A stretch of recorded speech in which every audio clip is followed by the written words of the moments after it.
Ok, vamos analisar isso com bastante calma hoje. A nossa imersão profunda foca num tópico que historicamente carrega um peso enorme. Um peso gigantesco, com certeza. Sim, o arrependimento. Porque, tipo, quando a gente pensa nessa palavra, a primeira imagem é quase sempre associada a uma culpa paralisante. Uhum, aquele remorso clássico, né? Exato. Aquele remorso que não deixa ninguém dormir, ou até a ideia de uma punição terrível imposta por uma força maior.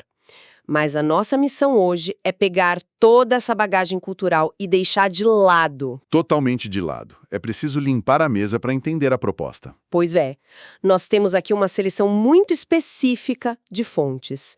Trechos comentados de O Livro dos Espíritos, mais especificamente as questões 999 e 991. Que são fundamentais para essa discussão. Muito! E além disso, reflexões de um benfeitor espiritual chamado Miramés e algumas passagens bíblicas, mas que aqui, gente, elas ganham um contorno totalmente novo. Bem diferente do habitual. Sim, então a nossa missão é desconstruir essa visão tradicional, entender a mecânica do arrependimento não como um fim de linha melancólico, mas como um motor de evolução cósmica. Exatamente.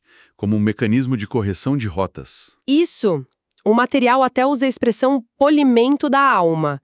E eu confesso que fiquei muito animada preparando essa pauta, porque é fascinante olhar para o arrependimento como um gatilho de um novo começo. É uma virada de chave. E para quem acompanha a gente agora, é fundamental estabelecer a lente pela qual nós vamos enxergar tudo isso. Com certeza. Porque, olhando para esse material estritamente como uma estrutura filosófica, o que temos em mãos é um sistema de pensamento extremamente lógico. Muito amarrado, né? Sim, super amarrado. O nosso papel aqui é destrinchar essa lógica interna, explorar o que e o porquê das adversidades humanas sob essa ótica. E vale reforçar que estamos relatando isso de forma imparcial, tá? Nós estamos explorando as ideias sem a necessidade de endossar crenças específicas. Perfeito. O que interessa é o exercício de compreender como essa perspectiva redefine a experiência humana, como transforma conceitos abstratos em leis de causa e efeito quase matemáticas. Então vamos direto ao ponto de partida. O resumo das questões 900 e 991. A definição sobre quando de fato ocorre o arrependimento. Que parece bem simples na primeira leitura. Pois é, parece simples, mas tem uma profundidade psicológica enorme. O texto define que o arrependimento acontece no momento exato em que a pessoa percebe a diferença entre o bem e o mal que ela praticou. Uhum. Não é só aquele sentimento de puxa, me dei mal porque fui pego. Não mesmo. É um despertar cognitivo. Aquele instante que a fronteira entre a ação correta e incorreta fica absolutamente nítida, sem nenhuma ilusão para se esconder. E o que é fascinante aqui é o desdobramento lógico desse despertar, porque ele quebra totalmente a expectativa tradicional. Nossa, sim. Subverte tudo. No modelo clássico que a sociedade está acostumada, o reconhecimento de um erro grave vem seguido do pavor de uma força externa, um juiz que vai aplicar uma sentença. Uma divindade punitiva. Exato. Mas a filosofia proposta aqui mostra que a consequência de perceber o erro, lá na vida espiritual, é gerar no próprio indivíduo o desejo ardente por uma nova encarnação. Isso é muito louco de pensar. Não tem um carrasco apontando o dedo. A força motriz parte de dentro. O objetivo não é sofrer como vingança divina, mas corrigir ativamente as faltas. É a própria consciência exigindo a oportunidade de consertar a estrutura que quebrou. Para ilustrar isso, eu gosto de pensar no ambiente escolar. No modelo tradicional, o aluno faz uma besteira, vai para a diretoria e recebe uma suspensão. Ele senta, sofre o castigo de forma passiva e vai embora. Um processo totalmente passivo. Isso, mas nessa visão que estamos analisando, é como se o aluno percebesse o estrago, batesse na porta da diretoria por conta própria e dissesse que entendeu onde falhou. E ele mesmo exige refazer o projeto. Exatamente. Ele pede para refazer o projeto do zero, nas condições mais difíceis, para provar para si mesmo que aprendeu a lição. E o material do Miramés detalha a mecânica disso apontando 3 janelas de oportunidade. 3 momentos em que a ficha cai. E A primeira janela é a mais imediata, que é durante a vida corporal. Quando a pessoa ainda está viva pagando boletos. A consciência pesa e ela percebe a falha. Essa primeira janela é incrível porque ela ainda oferece o recurso da matéria. O tempo físico está a favor da pessoa. Ela pode pegar o telefone e pedir desculpas. Tentar mitigar o dano ali na hora. Exato, é a reparação mais acessível. Mas a estrutura de causa e efeito não deixa pontas soltas. Por isso, as outras duas janelas são cruciais. A segunda janela é algo super intenso. É o arrependimento que ocorre exatamente no momento do desencarne, na morte física. O susto da transição? E imagina a intensidade. A pessoa passou a vida justificando as próprias ações. E no segundo em que a cortina biológica fecha, a realidade atinge a consciência como um raio. E a terceira janela, claro, era o mundo espiritual. Quando a pessoa já cruzou a linha e faz aquela revisão retroativa. E é aí que a física espiritual se mostra muito rigorosa. Porque o palco material não está mais lá. Exatamente. Quando a conscienciação vem na segunda ou terceira janela, não dá mais para bater na porta do vizinho e consertar o estrago. O que explica a necessidade de pedir a nova reencarnação. Isso. É como olhar para o extrato bancário cósmico e ver que a conta está no vermelho. A causa gerou um efeito denso. Para zerar a balança, a consciência precisa voltar ao ambiente de provas, pedindo condições limitantes para não cometer o mesmo erro. E isso nos leva ao ponto mais sensível do material, que é redefinir as dificuldades humanas. O texto fala daquelas pessoas que já nascem cercadas de problemas gravíssimos. Limitações severas, dores crônicas. Sim, e a explicação é que muitos desses indivíduos são esses espíritos arrependidos. Eles estão no meio da dor, executando o projeto de reparação que eles mesmos solicitaram. É uma sala de aula de altíssima complexidade e pode parecer uma abordagem dura num primeiro contato. Com certeza. A ideia de que alguém passa por uma adversidade hoje para equilibrar uma equação do passado levanta muitas questões. Levanta, mas o documento ressalta um detalhe muito reconfortante. O mundo espiritual não está distante dessas pessoas. Não é um abandono num deserto de dor. Tem toda uma rede de apoio. Os protetores estão sempre inspirando cada passo.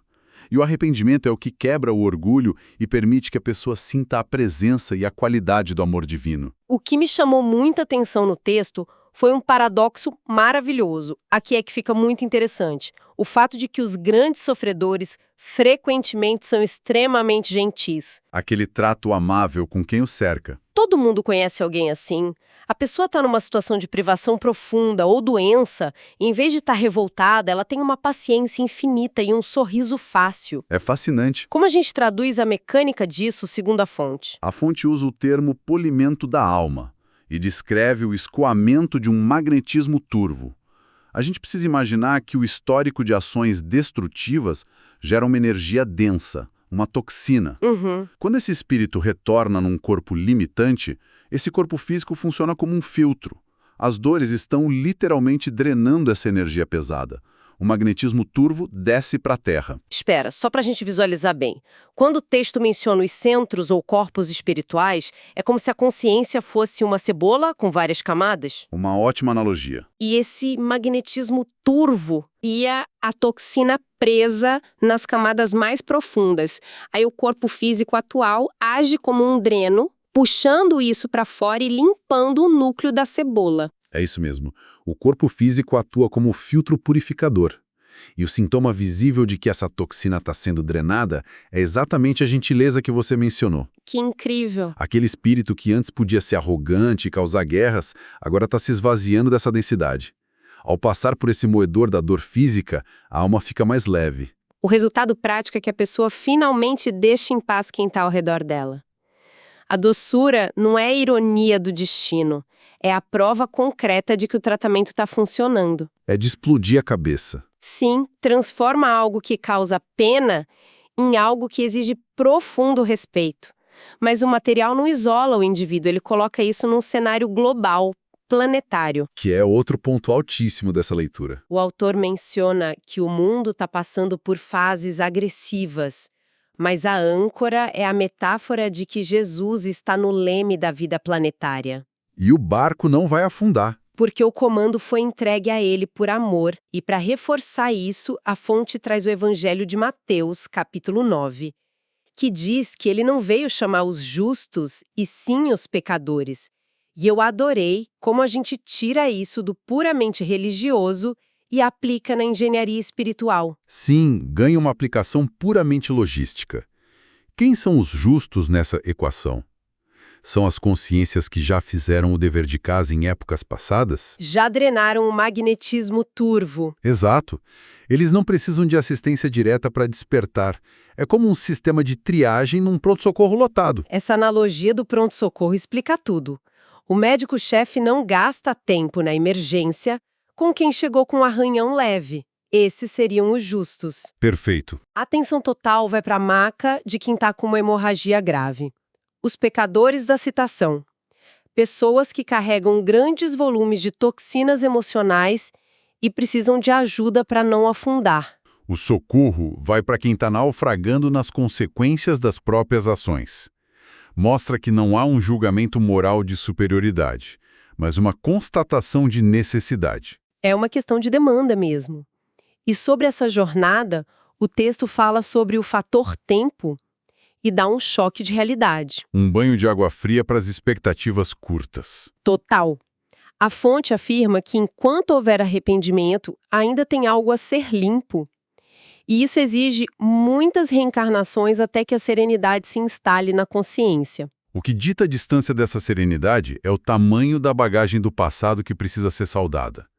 Se conectar isso a um contexto maior, a gente vê que o processo exige paciência. É uma estrada longa, mas a conclusão do especialista na fonte traz uma visão surpreendentemente otimista sobre a natureza do mal, não é? Sem dúvida. A premissa fundamental é que o mal não é eterno. Tudo que é doloroso se desfaz com o tempo, guiado por Deus e pelos canais do Cristo. As consequências têm data de validade. Exatamente. A paciência exigida do sofredor tem como base a certeza de que a purificação tem um fim. Um sol de liberdade inevitavelmente vai nascer na consciência de quem tiver perseverança. Então, o que tudo isso significa no fim das contas? O grande resumo é que o arrependimento não é uma condenação. Não é um fim de linha. É uma ferramenta de autoconsciência. É um mecanismo que transforma um magnetismo turvo em gentileza, motivando o retorno à experiência física para equilibrar a balança. E isso tira o ser humano da posição de vítima e o coloca como arquiteto da própria redenção. E o texto deixa um chamado à ação interna muito prático. Sim, o conselho final. Se há algo do qual se arrepender, que o trabalho íntimo comece agora, hoje. Não faz sentido esperar a transição física para iniciar a reparação. As condições depois serão muito mais difíceis. O negócio é parar de adiar reconciliações agora. Acelerar o processo para que o sol ilumine o centro da vida mais rápido. Muda o jogo completamente. E para encerrar a nossa imersão profunda, queremos deixar um pensamento provocativo. Algo para nossa audiência investigar por conta própria. Uma reflexão que balança as estruturas. Se, de acordo com essa visão, o desejo de enfrentar dificuldades nasce de uma decisão madura do próprio indivíduo no estado espiritual, o que isso muda aqui fora? Exatamente. De que forma isso poderia transformar completamente a maneira como a sociedade julga os conceitos de sorte, azar ou injustiça nas condições de nascimento de cada ser humano? É uma pergunta fantástica. Fica a reflexão para quem está nos ouvindo continuar explorando esse tema enorme.